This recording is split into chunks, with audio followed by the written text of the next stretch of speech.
Allez, on est parti aujourd'hui, format un petit peu spécial par rapport à d'habitude. Aujourd'hui, on va regarder comment est-ce qu'on diagnostique son savoir grâce à l'IA pour créer une offre en fonction. Je vois beaucoup de gens qui hésitent, qui se disent qu'ils n'ont pas d'expertise ou qu'ils n'ont pas de compétences, quoi. Et c'est justement ce qu'on va regarder ensemble aujourd'hui. Parce que, en fait, avant de créer un produit, faut déjà commencer par diagnostiquer son savoir. Ok, c'est ça qui va vous permettre de créer vraiment une offre qui est unique, différenciante, qui part de vous, qui suit votre passion et pas une copie d'une copie d'une copie. Pour ça, rien de plus puissant que ce que vous faites au quotidien. On va utiliser ensemble ChatGPT, notamment la discussion, enfin la fonction vocale de ChatGPT.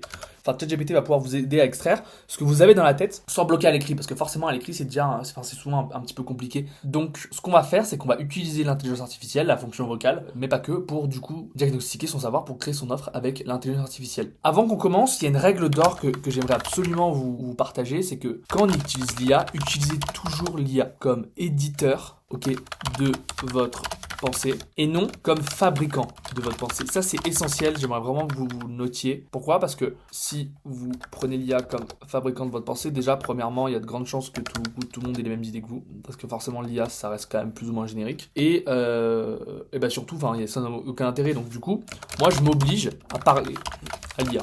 Ok, ça c'est vraiment essentiel. Il y a plusieurs étapes pour diagnostiquer son savoir, ok. Déjà, la première étape, ça va être d'identifier toutes, je dis bien toutes, les formations, les accompagnements, les mentorats, bref, tout ce que vous avez pu apprendre au cours de vos années d'entrepreneuriat, et pas que, hein, il y a aussi...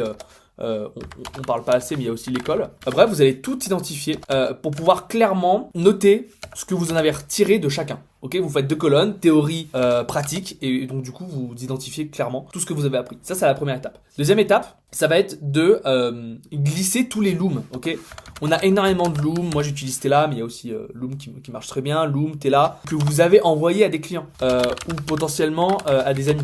Ok, ça c'est encore une fois essentiel. Vous les notez et vous les mettez dans un Google Doc. Ce que je vous recommande de faire en étape 0, je vous l'ai pas mis, mais vous prenez un Google Doc et vous mettez tout ça. Ok, ça c'est la deuxième chose. Troisième chose, si jamais, c'est le mieux, si vous avez des replays de coaching en one-to-one, ça peut être du coaching en one-to-one, mais ça peut être aussi très bien du replay de session en fait, d'appels de networking.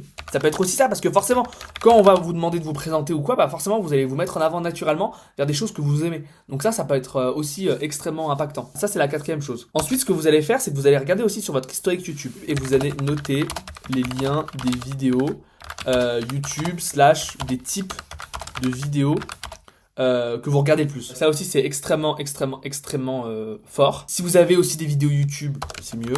Ok. Vous avez aussi potentiellement des vidéos de témoignages clients. Ça aussi c'est très fort. Ou de tutos clients, enfin tout ça, vraiment, tout ce qui a un lien avec votre expertise, avec votre passion. Aussi, une autre chose qui peut être aussi intéressant, c'est de chercher les mails que vous avez, ok, et surtout les réponses que vous avez apportées à des mails qui parlent de votre expertise. Vous pouvez notamment utiliser la fonction mot-clé, ça marche très bien. On a tous des drives avec des Gdoc, ok, bah vous pouvez très bien les reprendre, ces drives-là, avec ces Google Docs, et vous allez du coup pouvoir vous permettre aussi, grâce à ces Google Docs, grâce à potentiellement des petites leçons que vous avez faites, grâce à des notes, grâce à plein de choses, vous allez aussi me les noter. Pareil, mind map, ok. Mind map, on a quoi? On a Miro qui marche très bien, on a Canva, je les connais pas toutes, mais bref, il y en a beaucoup. Tous les schémas, tous ces trucs-là.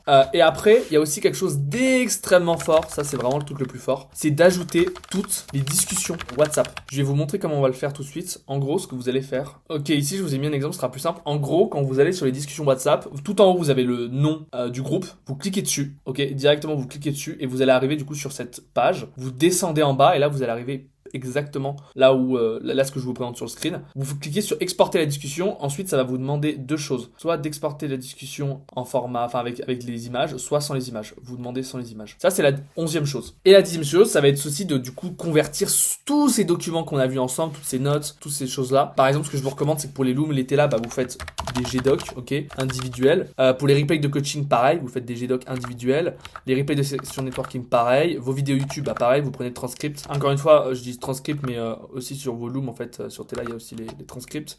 Témoignages clients, vous les mettez tous sur un Gdoc. Bien évidemment, sur les Gdoc aussi, soyez assez précis dans le sens où vous allez dire témoignage client Sarah, ok. Ensuite, vous mettez 2 points, ok. Il faut être quand même assez précis avec l'intelligence artificielle. C'est mieux, en tout cas, c'est mieux d'être le plus précis possible. Donc là, bam, vous mettez témoignage client Sarah, etc. Hop, je vais vous le mettre en exemple en dessous. Ce document, je vais vous le restructurer ensuite et je vais vous le mettre dans la description, comme ça vous aurez un doc. Pareil pour le mail de vos réponses. Vous n'aurez pas énormément de data, mais donc du coup vous mettez tous sur un même doc. Mindmap pareil, vous demandez avec l'intelligence artificielle, vous la convertissez en GDoc et donc du coup derrière bam. Et discussion WhatsApp, bah vous les mettez dans votre drive. Donc voilà, maintenant que vous avez tout ça, vous allez convertir du coup, hop, convertir votre drive en, ça c'est hyper important, en TXT, ok. L'intelligence artificielle préfère le TXT au PDF, le PDF c'est assez lourd. Vous utilisez ce prompt et ça va vous donner votre parcours transformationnel pour vos clients idéaux. Je peux vous faire un exemple là sous les yeux. Ok, on est parti du coup. Ici, j'ai mis le prompt. Bam, je vais lui donner tout ça. Ok. Ok, donc là, je le donne à l'IA. Ici, j'ai mis du coup discussion avec un client, discussion avec un deuxième client, le call de suivi que j'ai eu la semaine dernière avec un client, le loom d'analyse d'un mail d'un de mes clients, le loom d'un de mes clients pour le mastermind, un cours que j'avais fait sur comment apporter des résultats chez ses clients, vous avez dû l'avoir normalement sur YouTube, la mind map que j'avais présenté à un de mes clients, le rapport de stage que j'ai fait en école de commerce quand je travaillais en agence marketing, et sur les 90 derniers jours, ça c'est aussi un autre cours.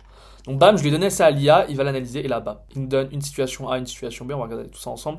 Alors bien évidemment, ça reste de l'intelligence artificielle, ok, donc enfin réfléchissez, ok, utilisez pas ça reprenez pas ça au mot à mot quoi. Ok, donc là il a tout ressorti, ok, littéralement, assez intéressant, et donc du coup là on aura juste à lui demander, étape 2, et donc bam. Donc là il nous donne un parcours client de A vers B. Alors je vais être normalement obligé de vous le flouter par raison de confidentialité. Et encore une fois, du coup, là, il me donne vraiment une structure pédagogique complète par rapport à ce que je sais, par rapport à mon expérience, par rapport en fait à tout ce que je lui ai donné. Donc là, c'est vraiment excellent. C'est-à-dire que c'est assez dingue. En vrai de vrai, c'est assez dingue parce que là, clairement, en fonction de mon expertise, en fonction de mon expérience surtout, il a pu littéralement me développer un parcours d'une formation, d'un infoproduit, d'un accompagnement. Enfin, ça peut être tout en fait, hein, en fonction de qui je suis. Donc c'est extrêmement fort. Donc voilà, il faudra forcément, vous l'avez flouté, mais vraiment le résultat est complètement dingue. J'espère essayer de vous donner notamment un exemple. Identifier les usages possibles de ChatGPT. Ça, c'est énorme, parce que c'est ce que je dis souvent à mes clients. L'importance de la LTV, énorme. Comment augmenter sa LTV. Tout savoir sur les CTA, énorme, parce que ça, c'était un client qui avait un problème sur ça. Non, c'est énorme. Il y a vraiment des trucs de ouf. Je peux pas vous le dire, mais il y a des trucs de ouf. Donc voilà, c'était tout pour cette vidéo. J'espère que ça vous aura plu. J'espère que ça vous aura surtout aidé. L'idée, c'était de vous faire vraiment une vidéo assez courte pour vous donner une petite quick wins. Je vais vous restructurer tout le doc. Je vous le mets sous la description, dans la description comme d'habitude. Et puis on se retrouve pour la prochaine vidéo. Salut, salut.